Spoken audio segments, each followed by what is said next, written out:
start the prayers.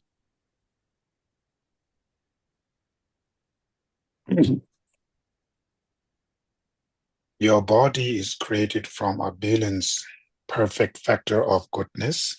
Your speech satisfies the yearning of countless sentient beings. Your mind perceives all objects of knowledge exactly as they are. I bow my head to you, O chief of the Shakya clan. You are the most excellent sons of the such peerless teacher. You carry the burden of the enlightened activity of all conquerors, and in countless realms you engage in a static display of emanations. I pay homage to you, O Maitreya and Manjushri. Okay, some of you maybe looks like not mute. Please mute it. So difficult to fathom is the mother of all conquerors. You who unravel its contexts as it is are the jewels of the world. You are held with great fame in all three spheres of the world. I pay homage to you, O Nagarjuna and Asanga. Stemming from these two great charioteers with excellence are the two parts of the profound view and vast contact.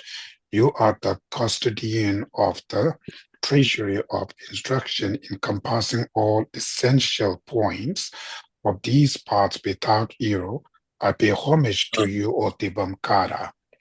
You are the eyes to see all the myriad collections of scriptures. To the fortunate ones traveling to freedom, you illuminate the excellent path.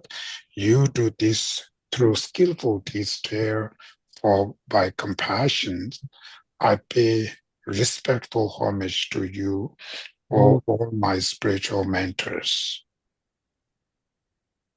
Some of looks like you are not unmute. Mute it, mute. Everybody should be, make sure you're muted, okay? I don't know where I have to find this mute things there. I didn't see the mute. Okay, there's one on.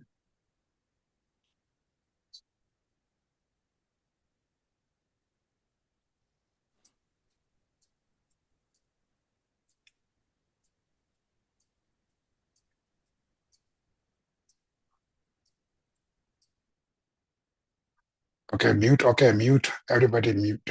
Okay, now, homage the verse of perfection wisdom.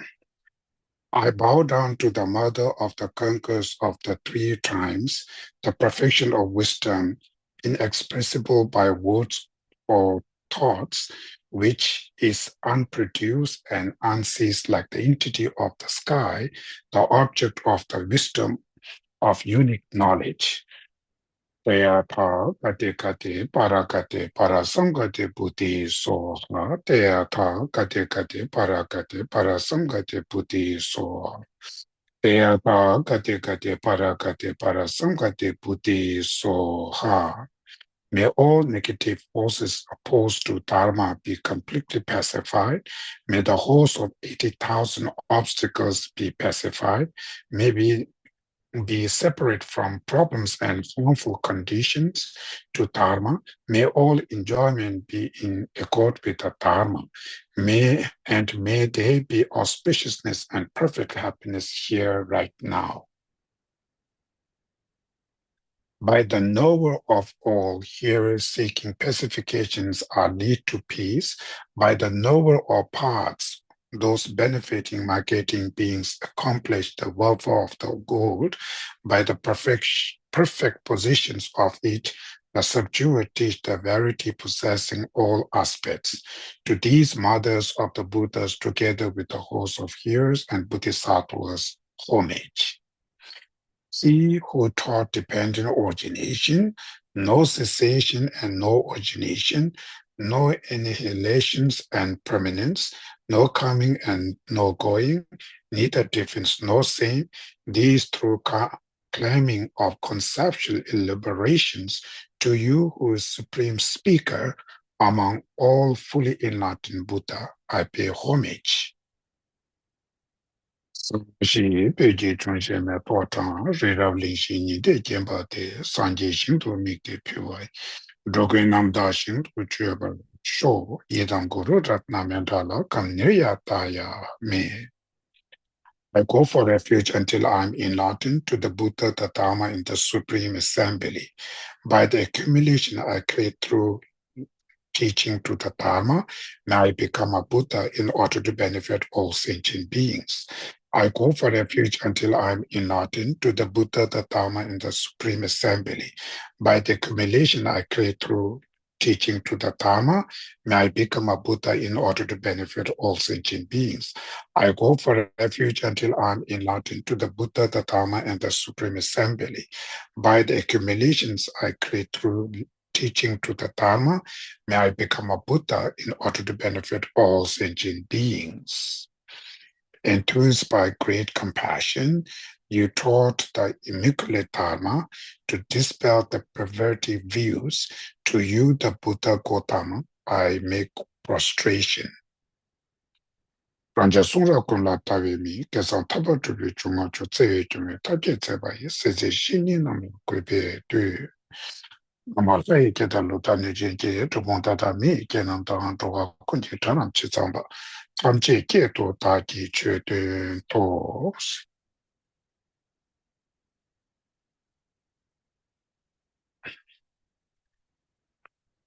Okay.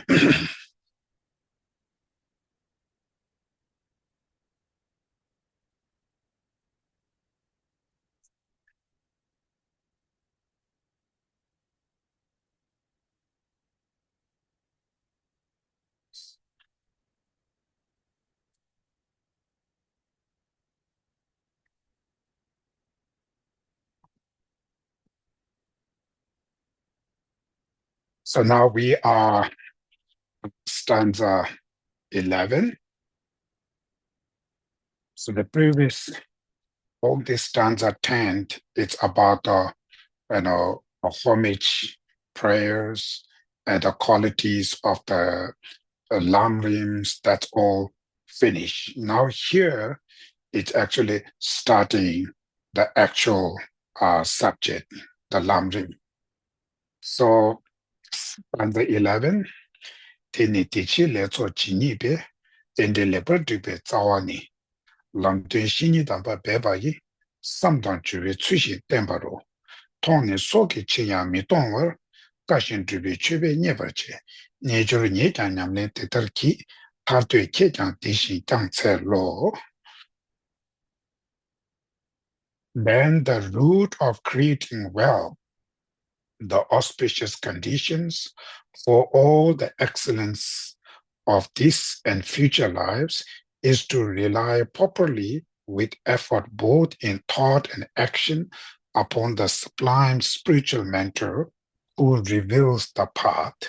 Seeing this, we should never forsake him even at the cost of life and please him with the offering of implementing his words.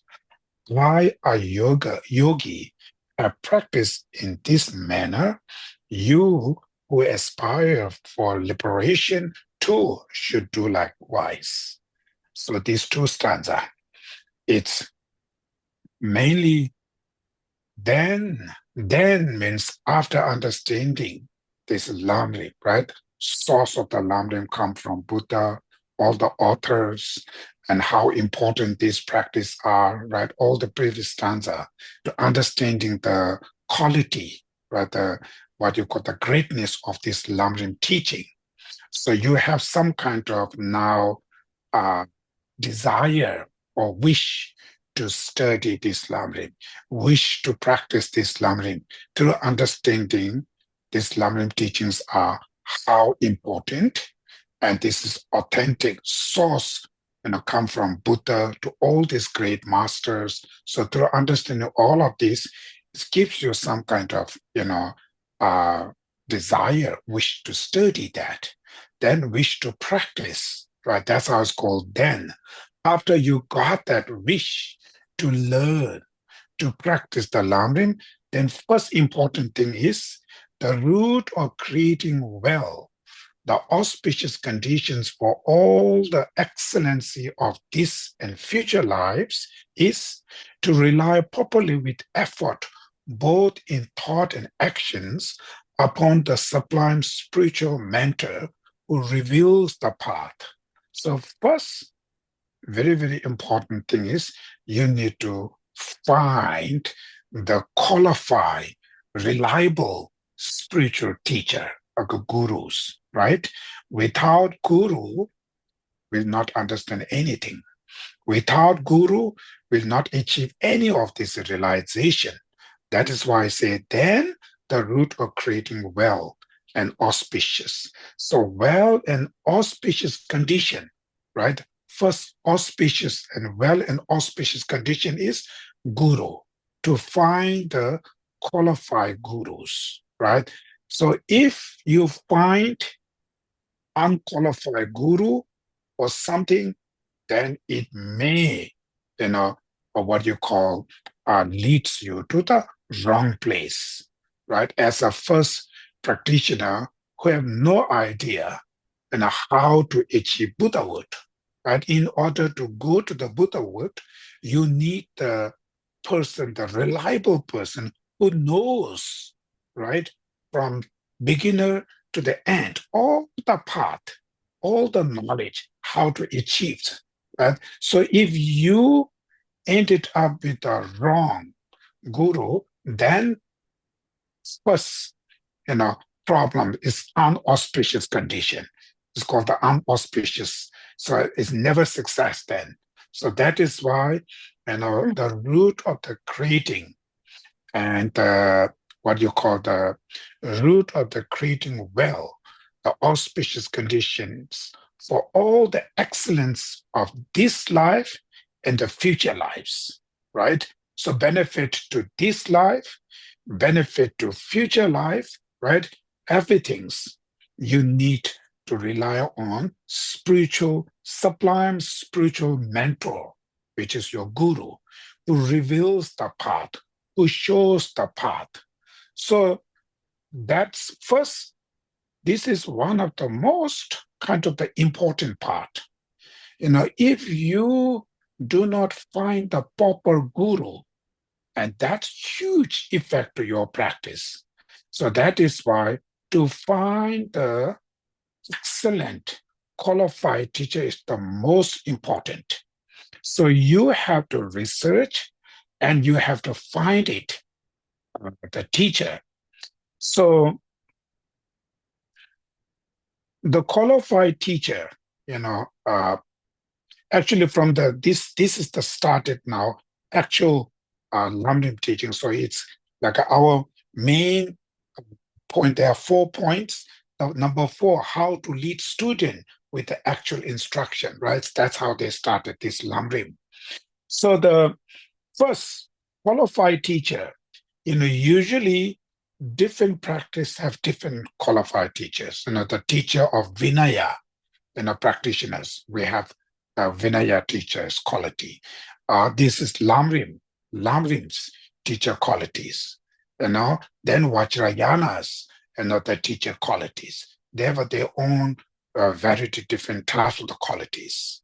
So specific this Lamrim teaching, like a Mahayana gurus, right? As a Mahayana practitioner, the first guru's quality, what are the guru's qualities? Here, Maitreya Buddha, Maitreya's one of his texts called the Ornament of Sutra, the Ornament of Sutra. Yeah. He says, and our teacher is one who is tamed, peaceful, utterly peaceful, abundant in qualities, perseverance, well educated, thoroughly cognize of reality, skillful in speech, compassionate in nature, and is never indolent, right? Indolent. So these are the 10 qualities the teacher needs, right? So first, tamed is the first, right? Tulwa in Tibetan. Tamed, it means there are general uh, three kind of higher training, right? Three higher trainings. The first higher training of moral ethics, right? So tamed refers higher training of ethics, moral, right? Higher training of moral to achieve, to have higher training of moral ethics. And I think there's still some of them looks like unmuted. Ellen, mute.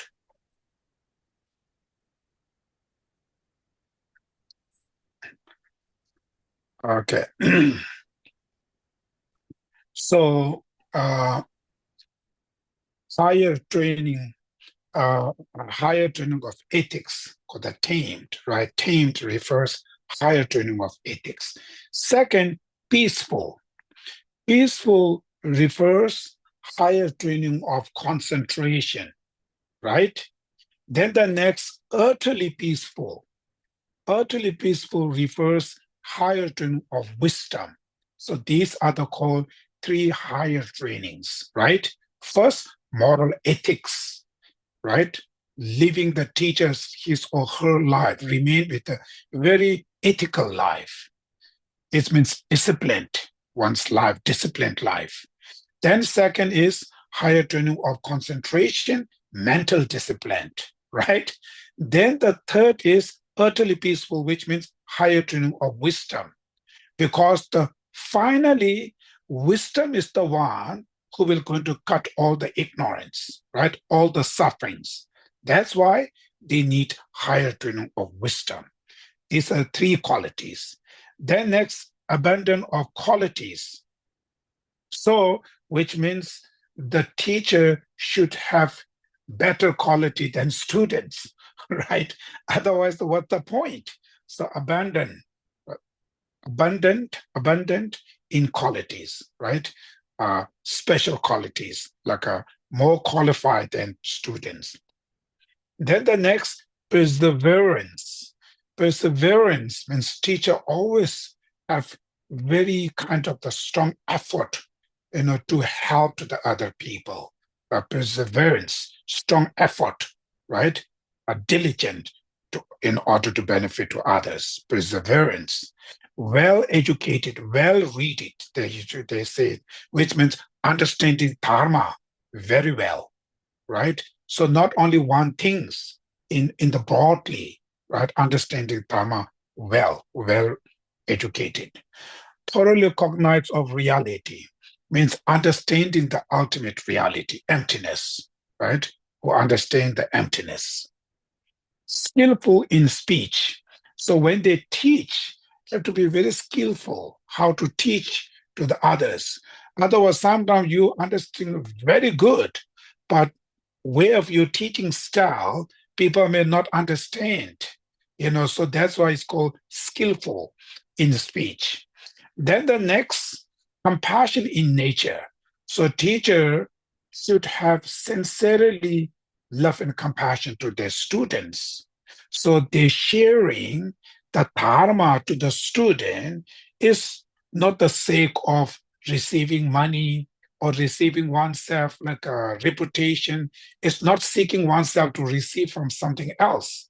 It's unconditional love. It sincerely wants to help to their students who are suffer by ignorance. So you really wish to help them, wish to save them. It's called, compassion in nature.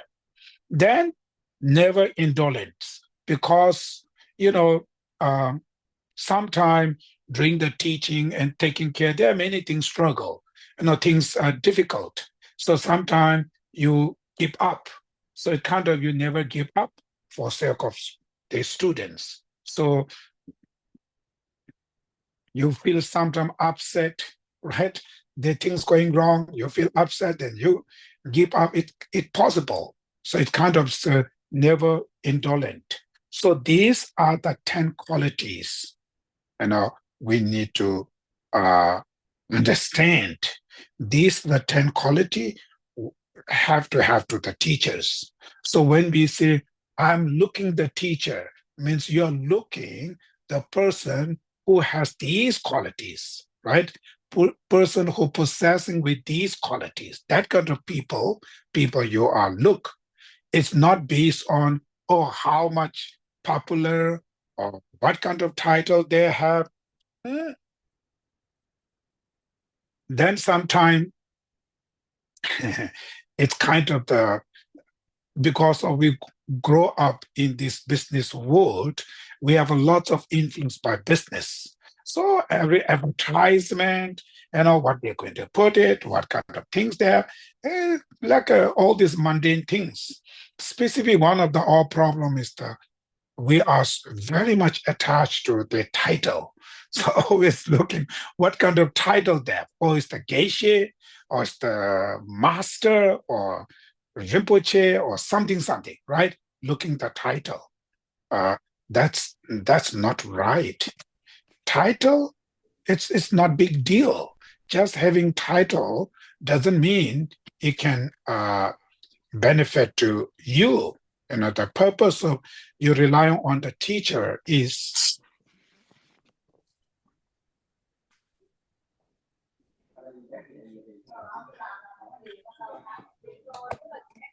these are the people. Unmute.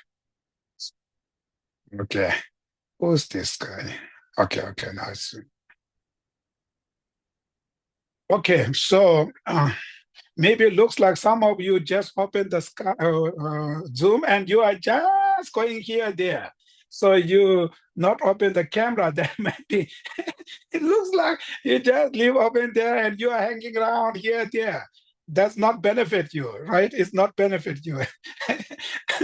So when you listen, you have to really pay attention, you know, to study these things. Otherwise, it will be create the problems, not benefit you.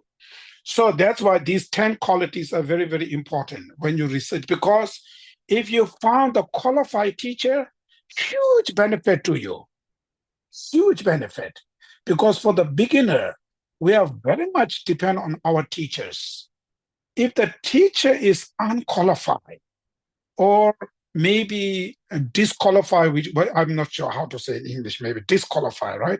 So, or maybe completely misunderstanding or completely wrong understanding, it may, a danger for the students will affect these things. So always remain skeptical.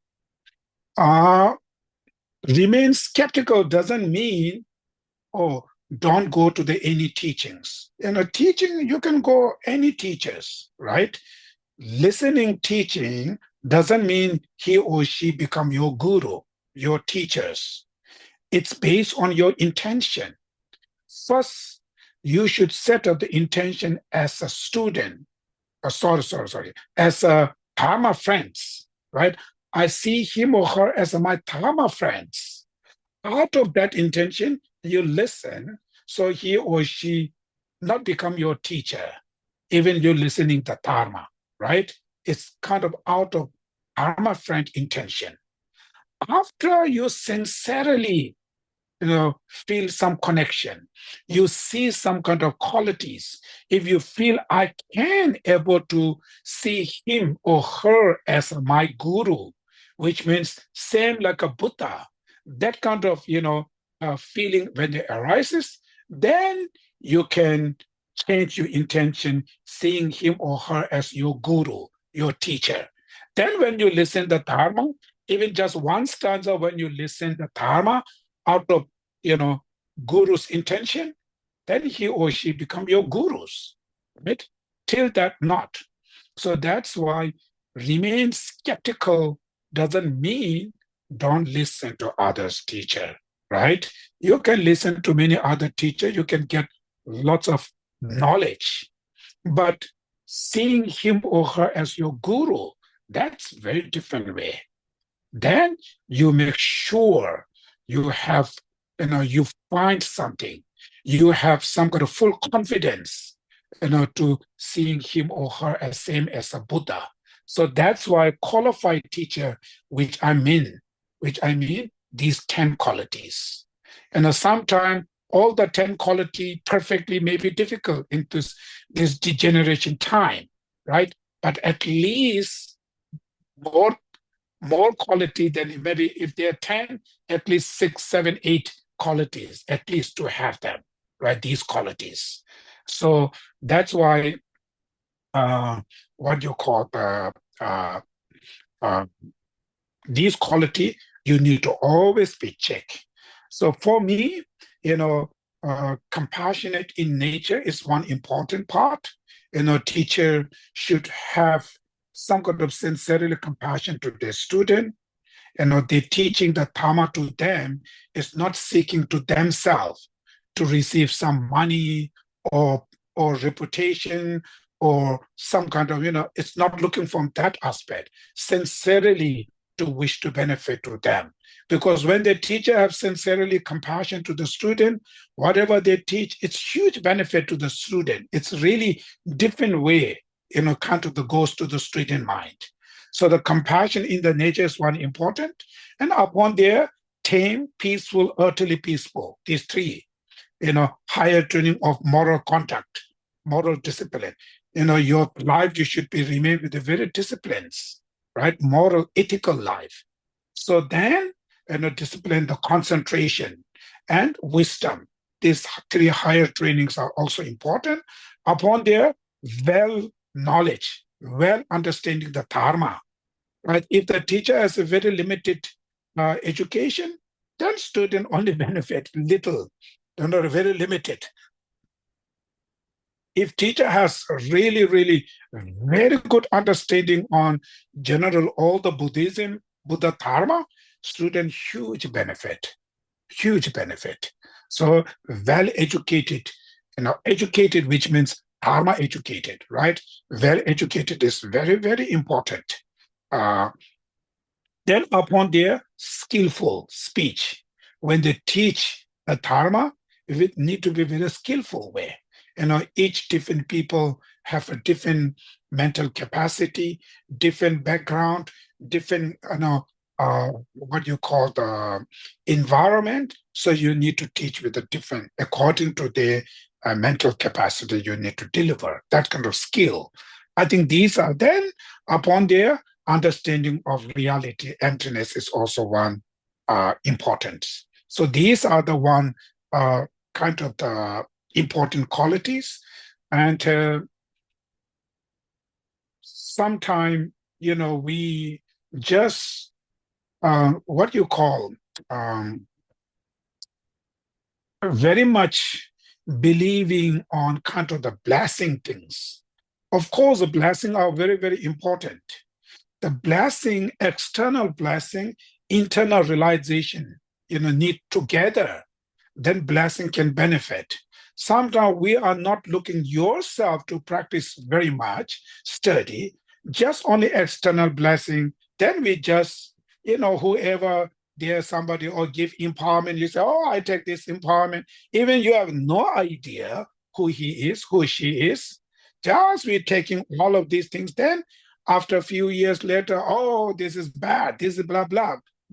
Then big problem now, right? You receive empowerment, seeing him or her as your guru, Vajrayana guru, even that's a much higher way. Then after, oh, done this bad, this now saying bad things to the guru is kind of, that's not good. That will obstruct to achieve the realization. So don't hurry to seeing him or her as a teacher. Wait, investigate, analyze, check, right? First. Then, when you make gurus relationship, seeing him or her gurus, then you should keep with your tremendous faith and respect attitude, devotion to the gurus will tremendous benefit to you. But when the guru devotion practice is something left, something obstruct, the rest of all the practice will affect it, will not going to be unsuccessful.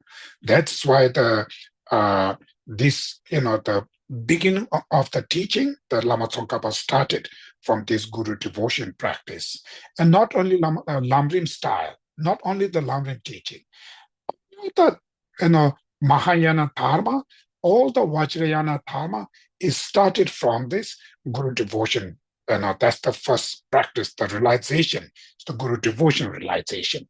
So to able to show your devotion means faith and respect attitude, right?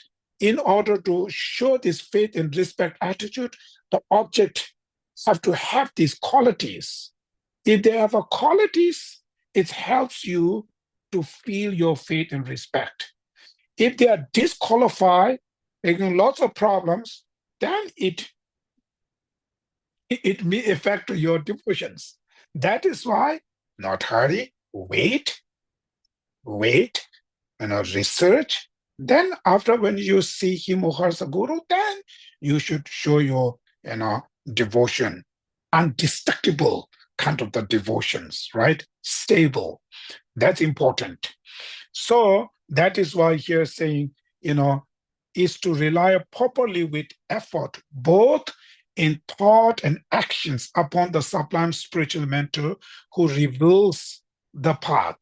So devotion, what that means?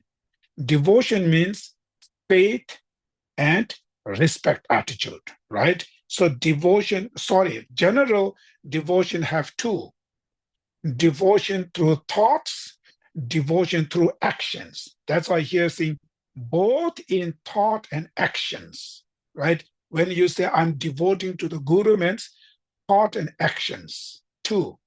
So among these two, devotion through thought is the most important, right? Action is good, but among the action and thought, devotion through thought is most important. So devotion through thought, what that mean? That means faith and respect attitude to the Guru, same as the Buddha, right? That kind of faith. So seeing your Guru, same as a Buddha, it's very difficult, right? But if you're really understanding the Dharma in deeper level, you can able to show that. Even appear as an ordinary person, but your faith and respect to the Guru is exactly same as a Buddha. How it's related with these things is actually, the general, when we talk about to achieving Buddhahood, right? What that means? Finally, to achieve Buddhahood is the mental. There are three kayas, right? Three kayas, three Buddhas. Yeah, maybe I'm not sure that English right or wrong. Three kayas, right? Three Buddhas. One called Dharmakaya, mainly the Dharmakaya. The main thing. Dharmakaya is enlightened mind, right? So today, our ordinary mind is polluted by destructive emotion, right? Our mind is so dirty, polluted by mental afflictions. It's called afflictive obscuration and the cognitive obscurations, right? There are two things, obscuration. They pollute it. They make our minds dirty. That is why the person who lives with a dirty mind suffer, right? We sentient beings suffer because our mind is dirty, polluted by afflictive and cognitive obscuration. Practicing dharma, what that means? You apply the medicine to cure, to clean those dirty, right? Afflictive and cognitive obscuration, we need to clean them. We need to purify them. So in order to purify afflictive and cognitive obscurations, who can help you to clean that? Dharma, right? The dharma is the only can help to purify. So that's why we adopt the dharma. Adopting dharma means because of to cleansing those defilements, right? Which we have. So finally, When your mind is completely pure, cleaned from afflictive and cognitive obscuration, that pure mind is called Dharmakaya. I try to go with a very simple way to explain, right? Dharmakaya, which means that. So that pure mind, Dharmakaya, cannot able to help directly to other sentient beings, right? Your mind, nobody can see except you. Similarly, Dharmakaya, enlightened mind, nobody can see, right? Except enlightened beings. So we cannot listen, we cannot see. So how can we benefit this Dharmakaya? Directly? Not. Directly, it cannot able to save others. That is why this Dharmakaya, enlightened mind, manifest, right? We call emanate. Manifest, we call Sambhogakaya, right? Sambhogakaya is called enjoyment of body, enlightened body, enjoyment enlightened body, which more subtle kind of the level of the Buddhas. And that Sambhogakaya, it's only benefit to the Arya Bodhisattvas, right? The Bodhisattva who reach 10th bhumis. These Bodhisattvas can able to see directly Sambhogakaya. They can able to listen directly from them. Their mind is very clean. They can able to benefit directly. For us, ordinary people, we cannot see them. We cannot hear their voice. We not benefit anything, right? Then another body, now Buddha emanate another body called Rupakaya, Nirmanakaya, sorry. Nirmanakaya, right? Nirmanakaya, what you call this? Emanation body, right? That Nirmanakaya means emanation body, which means like a Buddha Shakyamuni, right? Buddha Shakyamuni is appear Nirmanakaya body means like an ordinary person. It's manifest as like an ordinary person, which has the same like our body, the body made by meats, bloods, all kinds of things, right? That's why that's how it show. Because if they're not showing like ordinary beings, ordinary like us, we cannot see them. We cannot utilize because our mind is so much polluted by karmas, negative emotions. We can only utilize same these ordinary beings. We cannot utilize like a supreme bodies. According to our karma, right? Enlightened beings like a Dharmakaya manifest as an ordinary teacher, like a Buddha Shakyamuni. That's why when the Buddha Shakyamuni, like that kind of form where it comes up, everybody benefit, right? We all can see him, we all can listen his teaching. That is how beneficial. So now through that reason, that is why three kayas, right? First, Dharmakaya, second, Sambhogakaya, third, Nirmanakaya. Nirmanakaya is the most beneficial. Among these three kayas, Dharmakaya, forget it. Sambhogakaya, forget it to us. Only who can benefit to us? Nirmanakaya, like a Gautam Buddha, Buddha Shakyamuni, right? But because of showing as ordinary beings, then we can see suffering of illness, suffering of disease, suffering of all kind of ordinary people, whatever we have, exactly the same things. That's how they show this ordinary. If they do not have these things like show like a pure, we will not see them. So we will not going to benefit them. So according to our karma, they have to show exactly the ordinary people what they're doing, what they're eating, what they're acting, exactly the same. When they show that kind of form, we beneficial. Main point is listening the Dharma, That's the main point. Because finally, who will liberate us? Dharma is the one who lead us to the enlightenment, right? Dharma, we need to generate. In order to generate the dharma, we need to hear the dharma. We need the person who can teach the dharma. That's the goal. That is why these, ordinary beings, when they show suffering of illness, all kind of the showing because of our karmas. That's how when we look at, point is why we have tremendous respect to the Buddha is to help us to purify all our sufferings, right? That's our purpose.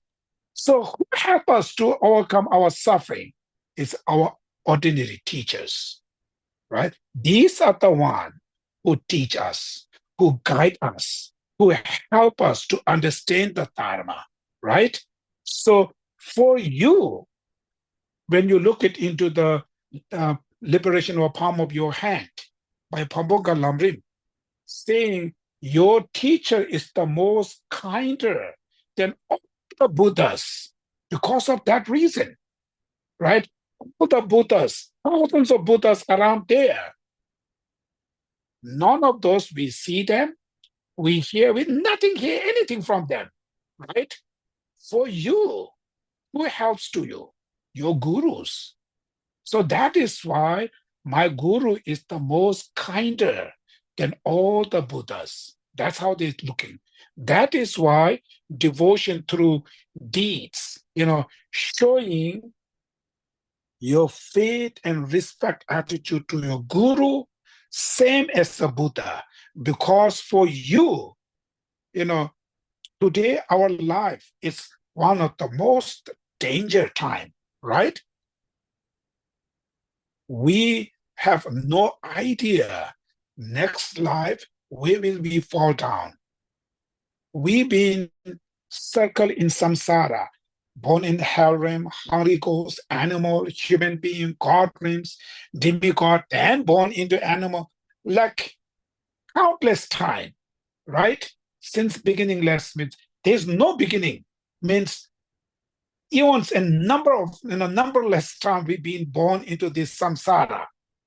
So we circle in samsara for a very long time. We couldn't find the proper teacher. That's how we circle. So today, fortunately, found a teacher who teach us, who give us the medicine, will help you to what you call to eliminate all this samsara, that kind of medicine, right? Because of my gurus. That is how we should feel, appreciate devotion. Faith and respect attitude. Faith means faith just sit like that. Of course, it's not going to counter faith. Faith through understanding your guru's qualities, right? All these qualities, whatever qualities the Buddha has, you apply everything to the guru's quality. And specific for the ordinary peoples, whatever you see your guru's quality, you should remember those. You can think again and again. Understanding, remember the guru's quality helps you to cultivate your faith. That's the way. How should cultivate the respect attitude through understanding the guru's kindness, right? Guru's kindness. Mainly the kindness of teaching the Dharma, right? Detail, you can go to the liberation of palm of your hand, have each of this detail, the qualities, the kindness, all the detail there. There's like a few sutras they recite, they put in the quotes, the 10 different kindness, 8 different kindness, the guru's kindness are in the sutra. So we don't have time to go all this. You can go to the liberation of palm of your hand and chapter, the Guru devotion chapter, and that chapter you go there, they have all of these things there, right? And also Lamrim Chemo, Lama Tsongkhapa's Lamrim also have these qualities. But one of the easiest way to think quality is the kindness of teaching the Dharma. Karma is the only the things which helps me to overcome my sufferings. I receive karma from my teachers. Without teacher, right, we are dark. We still circle in samsara. We just circle with mundane things. Our life all used for the mundane, just to have money, to have this, to have that. Then one day die, finish, right? Then next life, what? Who knows where you're born? Nobody knows, right? Most of time in the present moment of life, we accumulate so much negative karmas. So the non-virtuous karma, of course, no doubt, is the suffering of three lowlands. That's the result of non-virtuous karmas. So that is how we should think. The devotion is the one very, very important, very, very important. Then here's saying, see upon the sublime spiritual mentor who reveals the path. So mentor, man, teacher means who teach the dharma. That's how we should look. Many people, they see as a guru, my master, they never utilize him or her as your teacher. They utilize him or her as a blessing master. Just go there, do some bowing, give you some blessing. That's all. I got. Then that's all finished. Right? That's I think not enough. Mainly here saying upon the sublime spiritual mentor, the guru, who reveals the path, who show you the path, who teach you the paths, right? So you should understand, utilize your teacher means take a teaching, right? Dharma. Get dharma from them, not just simple blessing or not only something small rituals or something like that. That you can go is the one part. These are very small parts. Main thing is receiving dharma, right? So that is why I here say who reveals the path. Seeing this, we should never forsake him, even at the cost of your life. So here, how strong they're saying, you never give up even you losing your life. That's how you see the teachers, how precious, how important. It's just only one life, right? So when got it, I never give up, even losing my life. That's how I say, forsake him even at the cost of life, and please him with the offering of implementary his words. Please your gurus. Pleasing the guru doesn't mean offering lots of dollars. Right? Some people may think, oh, I give you lots of money, then my teacher will be happy, and this is the devotion. This is one part of the devotion, but it's still, that's not the main thing. Real guru is the qualified guru I mentioned earlier, right? Who has compassion to their students. So compassion to their students, which means really seeking that student should free from suffering, not seeking oneself to receive money or something, only one side. So therefore, even material things offering, if the real qualified teacher, material offering or listening to what the guru says, listening what the guru says, it's more happier, more pleased to the guru than offering $100, $1,000, right? If disqualified guru, then different meanings. But here, pleasing him or her, which means mainly him with the offering of implement his word. So that means offering of implementing his word. Practice what gurus instruct you. Right? You listen from the guru, you receive the teaching on Dharma, Bodhicitta, whatever you listen, you implement. You put it into the practice. This is the best offering to the gurus, right? So here's in please him with the offering of implementing his words. I means Lama Tsongkhapa himself. Yogi have practiced in this manner. He himself practiced on this Guru devotion, this manner. You who wants to achieve liberation, Buddhahood, aspire for liberation, too should do like that way. You too practice this way. Himself practice the Guru devotion like that. You should do that, then it will help to achieve your liberation, right? So otherwise will not. So now other thing is here. Now there's a number of kind of important these Guru devotion parts, because one thing is tremendous devotion means faith and respect attitude to Guru, same as a Buddha, right? Same as a Buddha, but same time, whatever Guru says, that doesn't mean I should accept it. I just, listen or follow that. That doesn't mean that. Sometime by mistake or whatever, the thing something say, but if these words is not what you call relevant with the dharma, right? Then you should reject it. So here, I will give you here a few important things where Lama Tsongkhapa says. After finish the Guru devotion, because sometimes our problem is if you do any practice when you're extreme, then sometimes problems, right? So the extreme one thing is, doesn't matter whatever Guru say, I just, I take it and listen and do it, these things. Then sometimes problems, it's similar like a cult, or sometimes this kind of things will comes, right? So that's why here the Lamrim Chemo says, caution, we must practice in accordance with the Guru's words.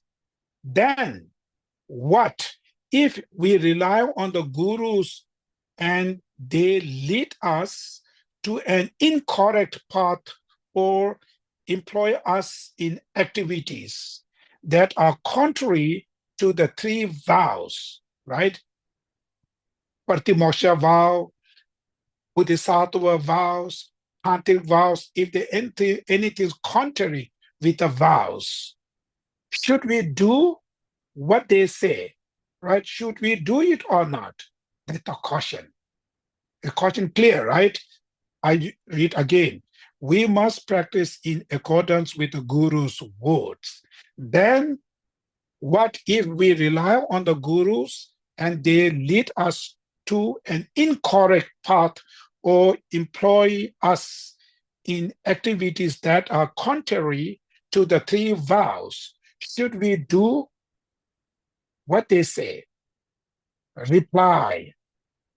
Lama Tsongkhapa reply, what he said, with respect to this, Guna Parva Sutra. The Guna Parva Sutra is one of the sutras written by Buddha.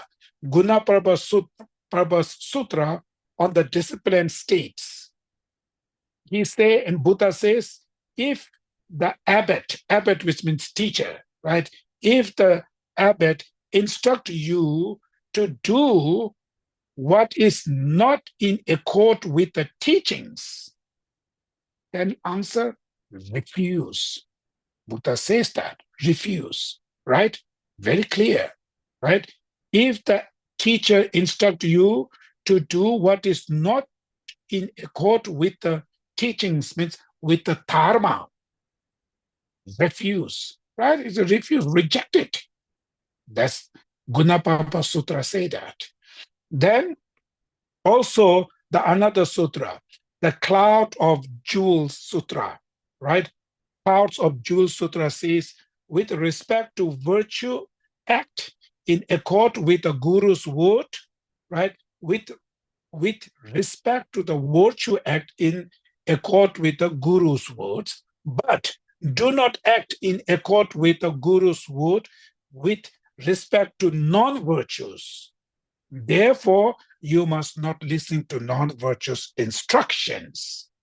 Now it's clear, right? You must not listen the non-virtues, right? The Guru's instructions. So this is Lama Tsongkhapa, not only his view, even Gunaparva Sutra by Buddha, it's Vinaya Sutra, one of the Vinaya Sutra, and also the the cloud of the Jewel Sutra also similar, right? So through that reason, you should, remain skeptical. If this something contradict with the dharma, then refused, right? Even the gurus. Then here, another important part. However, this is Lama Tsongkhapa says, it is improper to take a guru's wrong action as a reason for subsequent behavior, such as disrespecting or reproaching or displeasing the gurus. Rather, excuse yourself politely and do not engage in what you were instructed to do. So what that means, if he or she already your gurus, right? Before already met gurus now, because of whatever some kind of instruction which is mistake, which is inappropriate, or which is something contradict with the dharma, because of this word the gurus told you, because of that reason, you shouldn't be disrespect to the guru. You shouldn't be feel anger, hatred towards your guru. Reason is, it will damage your guru devotion, right? That's you will lose. You will, lose your practice. Don't listen if the things which is contradict with the dharma, right? It's according with the non-virtues. Don't listen, but because of those behave, you shouldn't be feel disrespect or anger or negative thoughts to your guru, because it will affect your devotion. It will disturb your devotion. Because guru devotion, the guru, nobody told you have to see him or her as your guru. There's individual decision. So if you're not, maybe before you may do not know the dharma well, and you already see him or her as a guru, right? Then after you understanding, or there are many things, it's disqualified, or many mistakes they're making like this, whatever they're doing these things, because of that reason, you shouldn't be feel something disrespect or negative thoughts to your guru.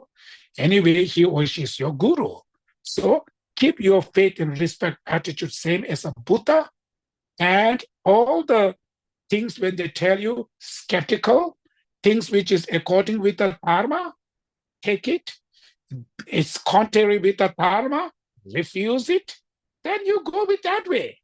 It's very simple. Then not big problems, right? So otherwise, too much problems. Then that's your own mistake, because you didn't study well. You didn't first investigate. You just jump, see him or her as a guru by your reputation.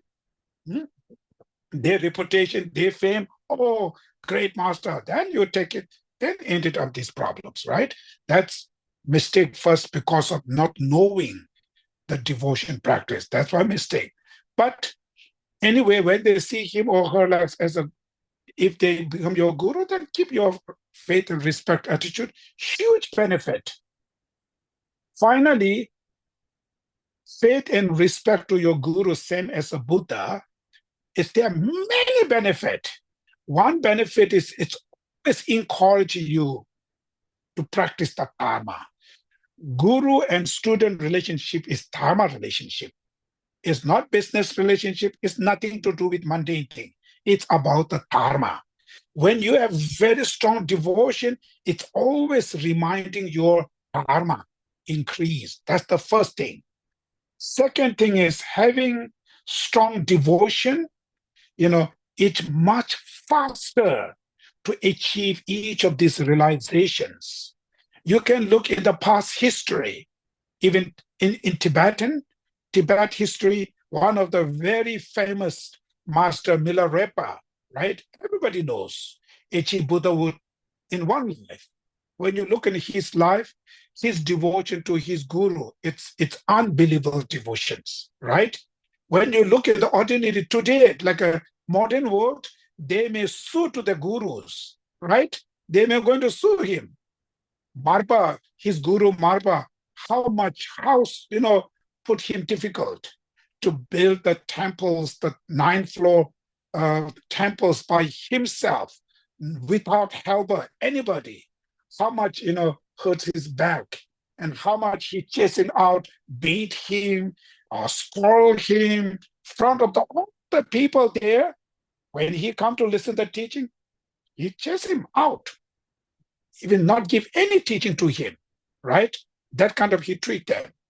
But his devotion to Lama Marpa, it's like unbelievable devotions, right? Because of that devotion, he achieved it.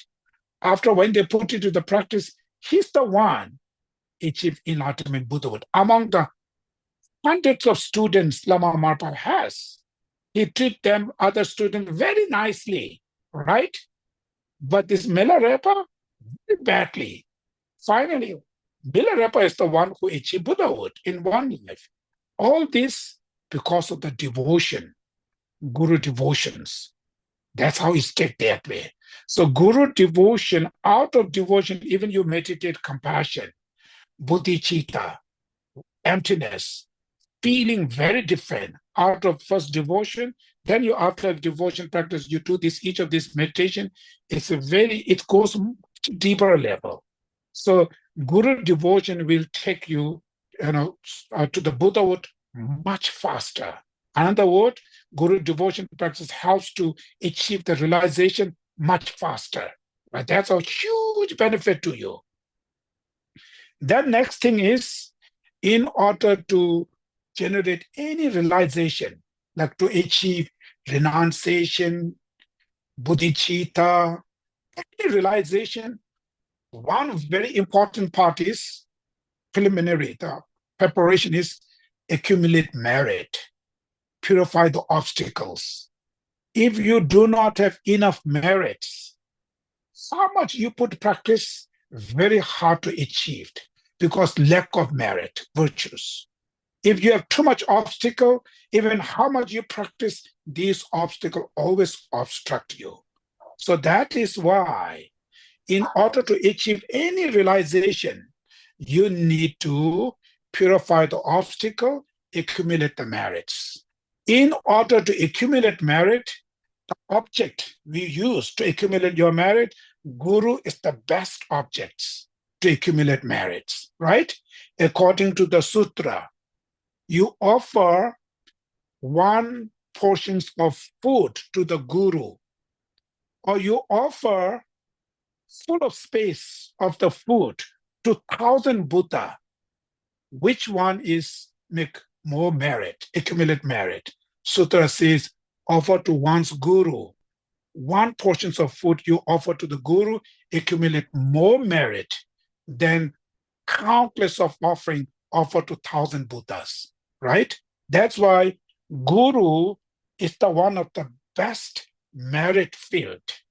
To accumulate merit to oneself, Guru is the best merit field because it's tremendous, helps to accumulate merits, countless of merit. Same time, tremendous benefit to you to cleansing the obstacles, right? All the obstacles.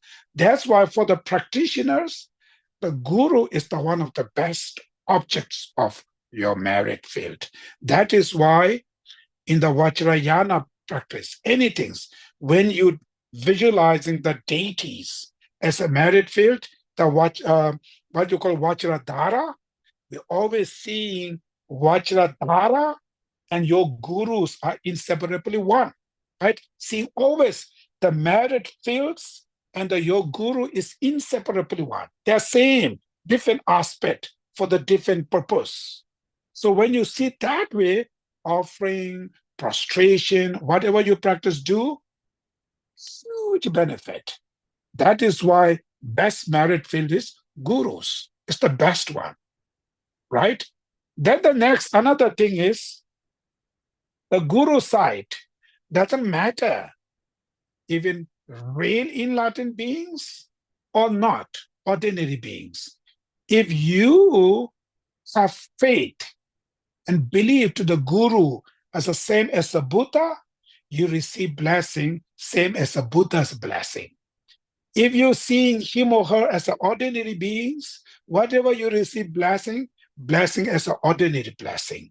It's not based on guru, how talented, how much achieve the realization. It's based on your faith and belief to the gurus. Absolutely, it's in your heart.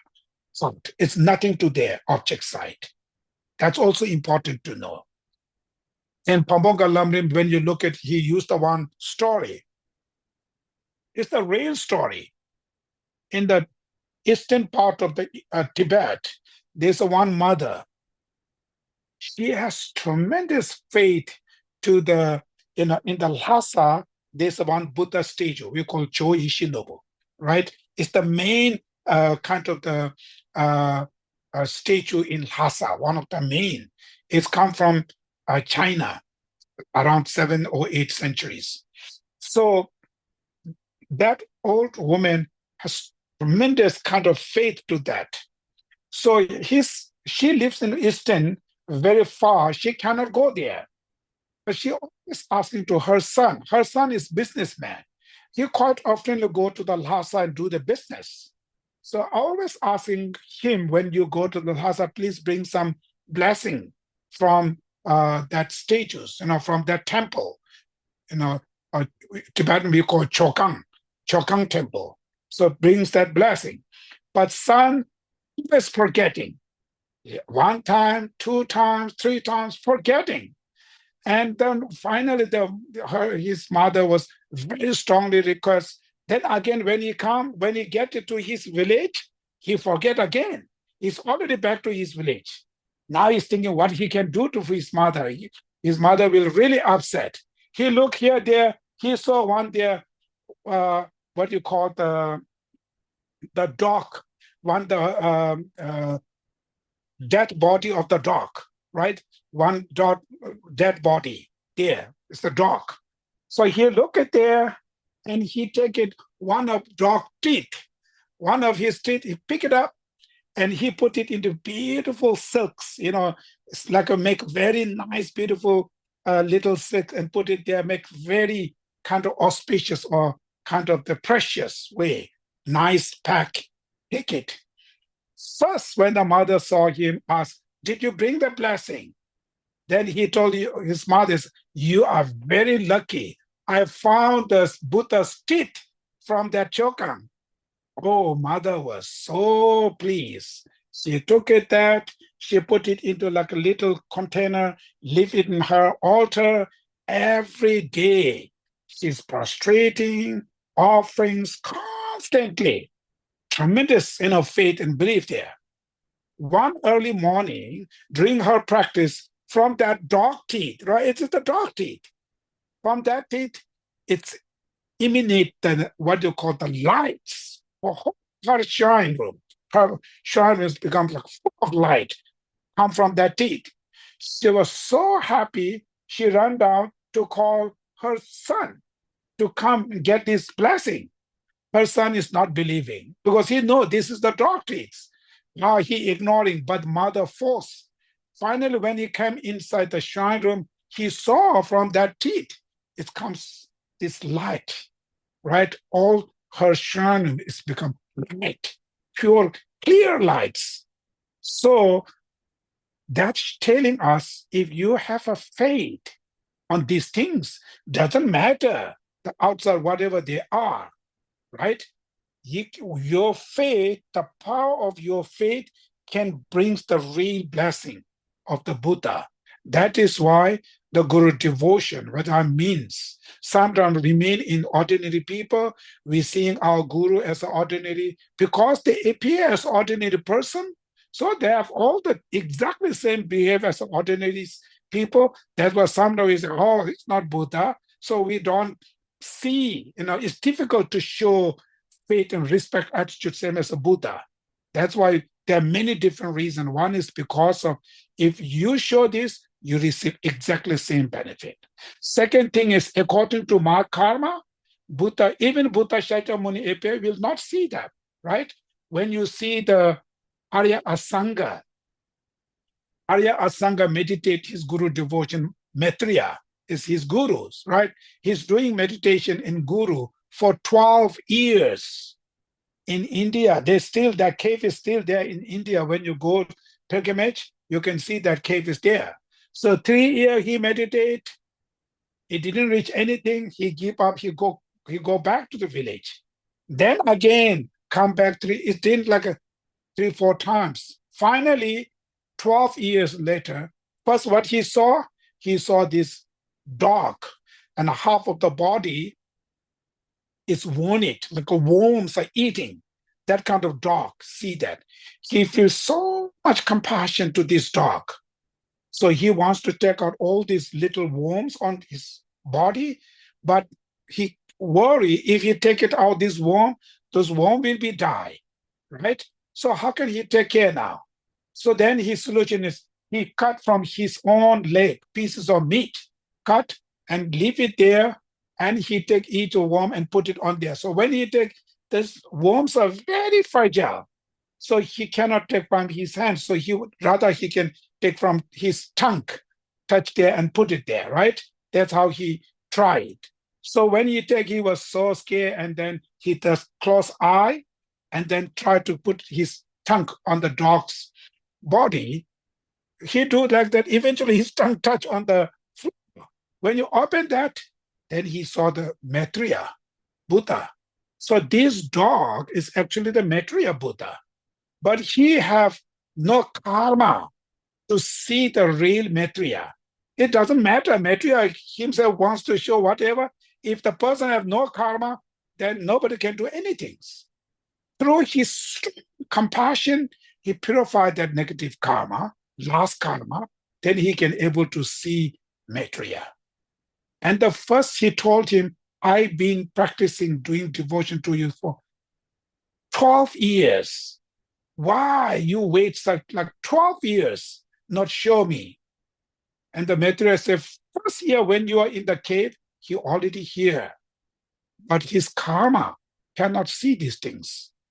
Through these many years, you practice, finally, you can able to see me now, right? If you're not believing me, what I say, then you should take it me in your back, go to the village, back to the village, go down there, ask to those villagers what they see.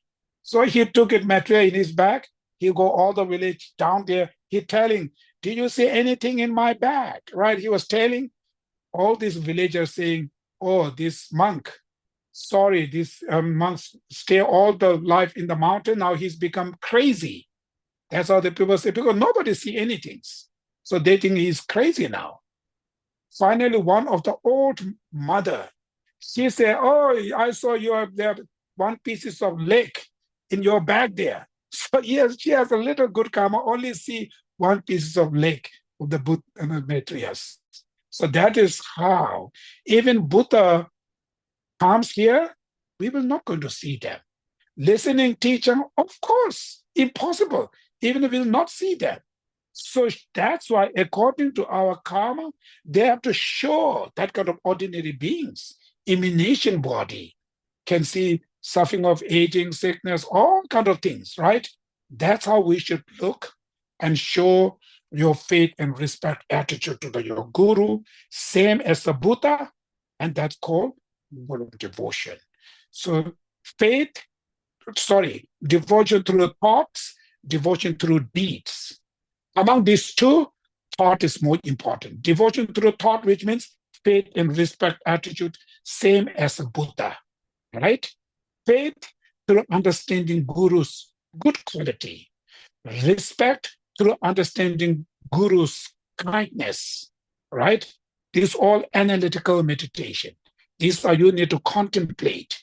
Otherwise, not just calm. You need to analyze. You have to think all of this. So then devotion through action or the deeds, which means serving to the guru, offering, cleaning, massage, all kind of things, according to the sutras, doing all the physical helping to the gurus. These are called the devotion through deeds, right? Devotion through actions. So this how the practice, Lama Tsongkhapa himself done this practice, And you who wants to achieve liberation should do that same things. That's how what you call the Guru devotions, right?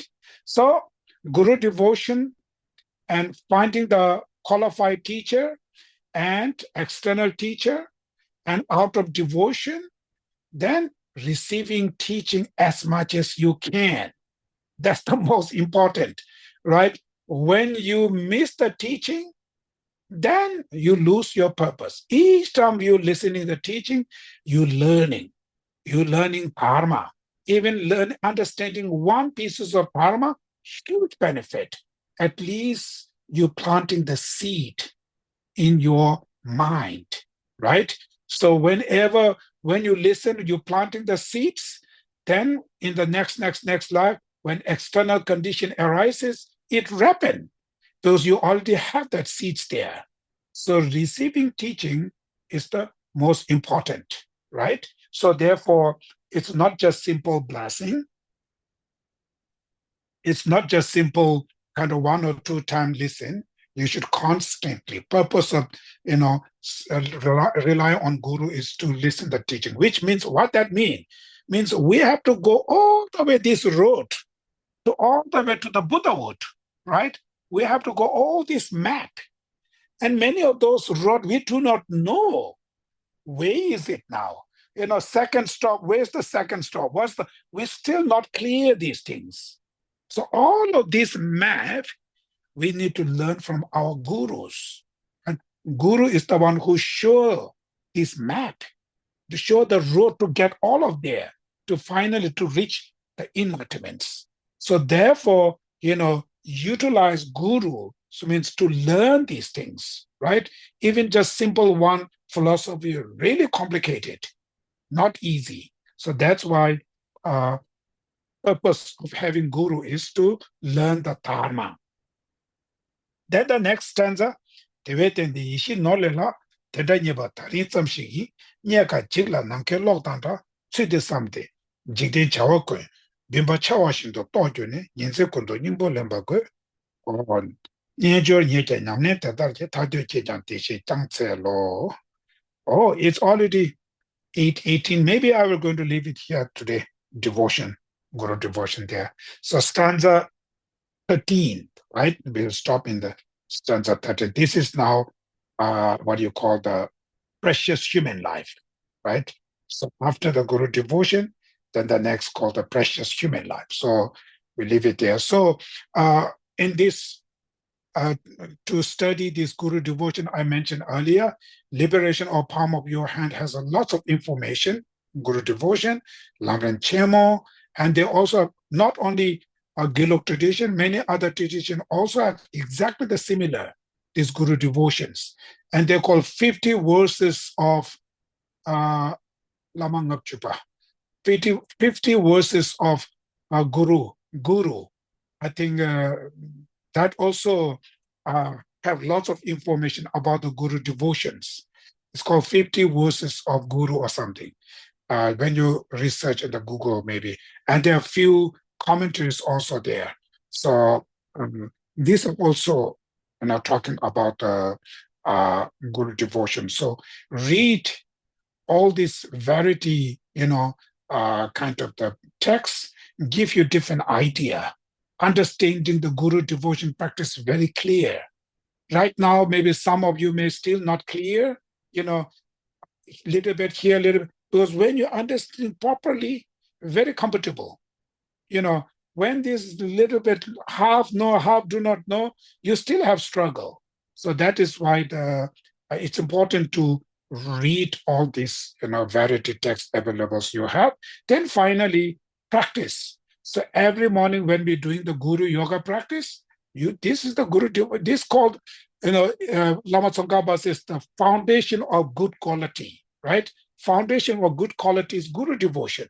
And the foundation of all the realization is from Guru devotion, started from there, right? So that's why this is, in the past, many practitioners, they say like Dzogchen practitioners, Mahamudra practitioners, they're all same.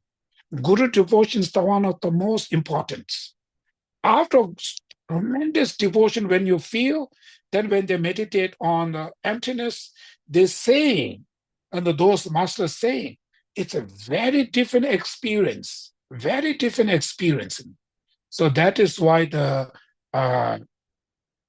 this devotion practice is very, very crucial, very, very important. But at the same time, always be skeptical, right? Remain. I mentioned earlier, so you go with the both side, then your devotion's becoming much comfortable. I give you one final example. Our main Lamrim teacher is Lama Atisha, right? Atisha Dibamkara, the great Indian master who bring the Lamrim in Tibet. He is among the hundreds of teachers. He is one of the most kind teacher he believed as a Lama Silingba, right? Sumatra. Lama Sumatra is the most kind, one of the root guru, because he received bodhicitta from him, right? But philosophy, Lama Sumatra follows mind-only school philosopher. He's the mind-only school philosopher. Atisha is middle way philosopher, right? So from the middle way school, when you look into the mind-only school philosophy, it's wrong, it's mistake. So they against that, right? They refuse this.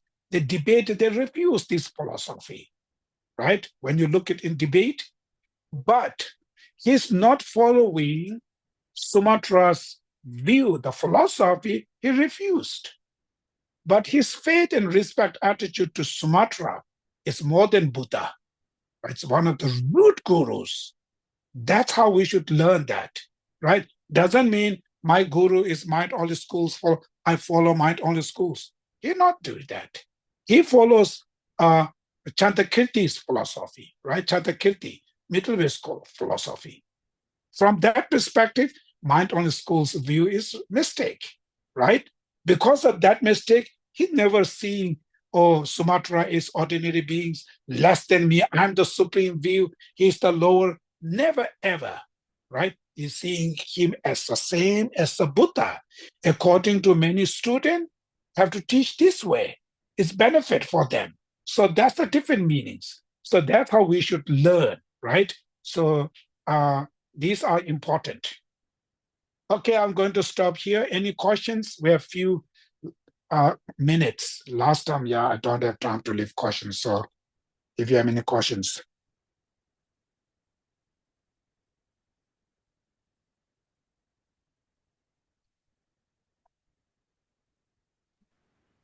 Geshe-la, I have a question.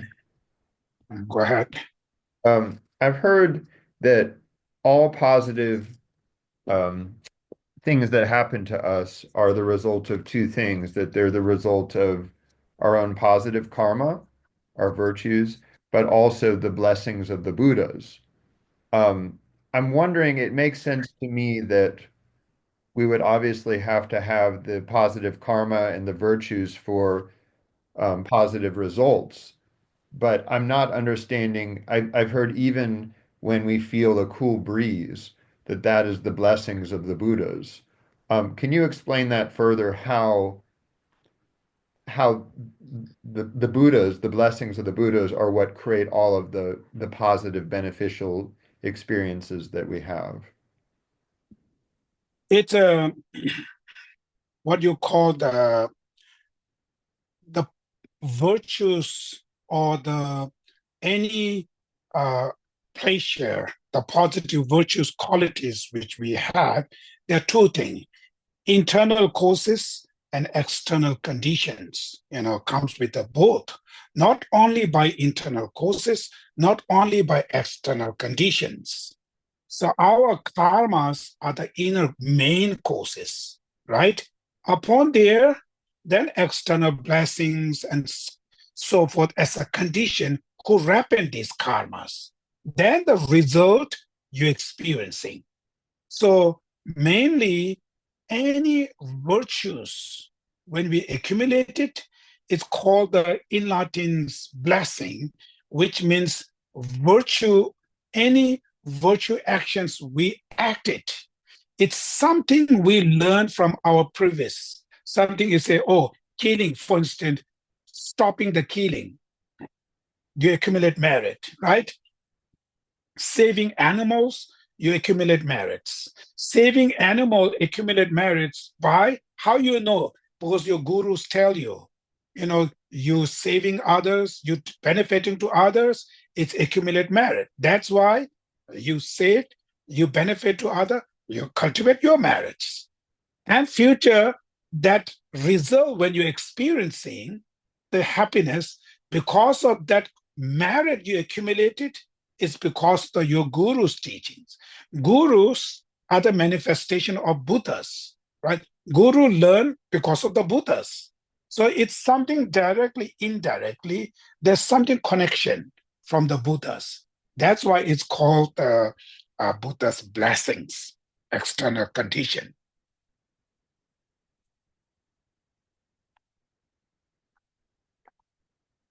So actually, it's everything's like, for instance, like to generate compassion, bodhicitta, your practice of compassion, right? You meditate, you accumulate merit, you cleansing the obstacle, meditate again. That's the main causes. Then externally, your guru's blessings. So sometimes external conditions become very strongly receiving. You already have internal causes there because of the power of external condition ripen your inner causes. Then at the moment you achieve what you call the bodhicitta and so forth. Like Lama Tsongkhapa himself been studying emptiness for his life, practicing every day, accumulating merit in the retreat, right? But external condition at the night in his dream, he saw a Nagarjuna, Chandakirti, Baba Viveka, and five what you call Madhyamika's teacher, which he has tremendous respect and faith. And that night, specific Baba Viveka blessed to the Lama Tsongkhapa, and early morning when he wake up and when he read that specific stanza written by Baba Viveka, and that moment he clicked the experiencing the emptiness real. So already have insight, externally the blessing, right? It's rapid this, so that's how he experienced this. So blessings are also helpful, very helpful to achieve the realization. But the blessing also, comes with a tremendous his devotion. But only blessing alone, nothing, right? It's not. Mainly the causes. Like when you put the ground, when you put the seed to grow the fruits, main causes is the seed. And upon the seed, this ground should be rich. Make sure enough soil, very rich soil, moisture, heat. These are the condition, right? Condition helps to ripen that seed much faster. When the condition not there, seed alone is remain dry there, not growing. Same like that. Main your practice, your karma is the main causes. Then external blessing and all kind of things are like a condition to ripen that causes. That's why it's blessings and all of these things are also important.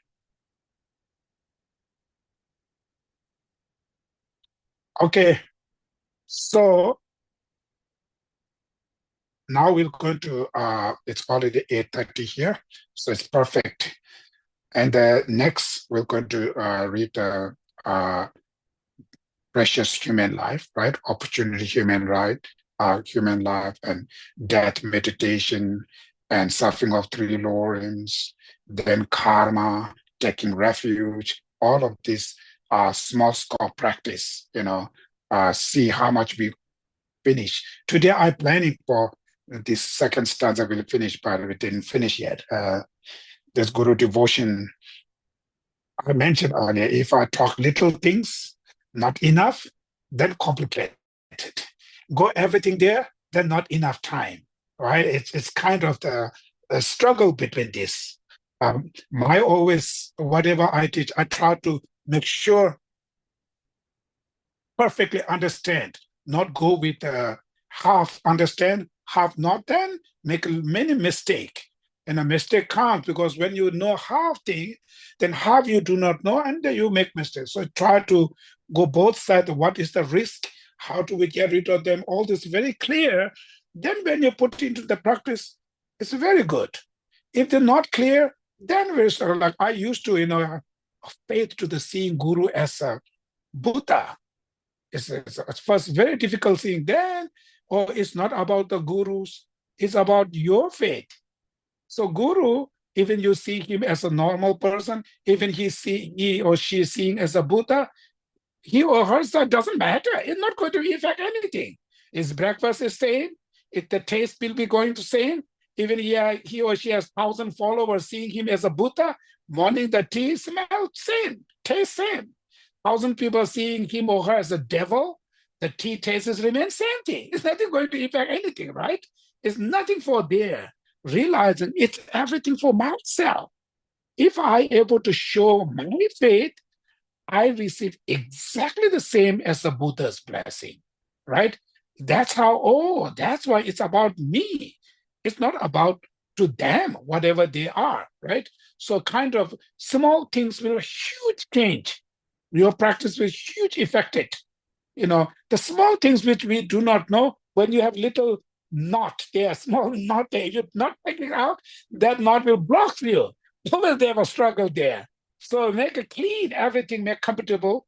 Then when you put it into practice, it's a very successful, very joyful, no risk, no fear, no worry, enjoying, right? That's how learning Buddha Dharma means, for instance, even Guru devotion is not easy, right? They have to go all this detail, everything fully understand, then finally put it into the practice.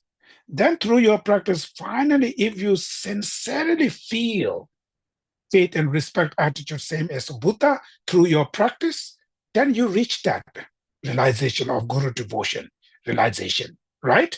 Then you go next, precious human life, next, more effective now.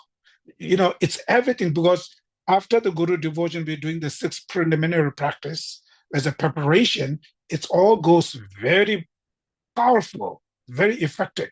So that's why it's important. So it takes a little bit longer time to go completely. Okay, now finally, we're going to do the dedication prayers. You have hand out the dedication prayers, so we should dedicate our merit, in these prayers. Through these merits, may sentient beings attain the rank of all-seeing, subdue the four of faults, and be delivered from samsara's ocean, perturbed by the waves of aging, sickness, and death. Samsara and nirvana lack even an atom of true existence, while cause and effect and dependent arisings are inferable. I seek your blessing to discern the import of Nagarjuna's thought that these two are complementary and not contradictory. May the precious and sublime Bodhicitta, not yet born, be born, and that which has been born not decline, but increase forever. In the snowy mountain paradise, you are the source of good and happiness, powerful things in Gyatso Chenrezig. May you stay until samsara ends.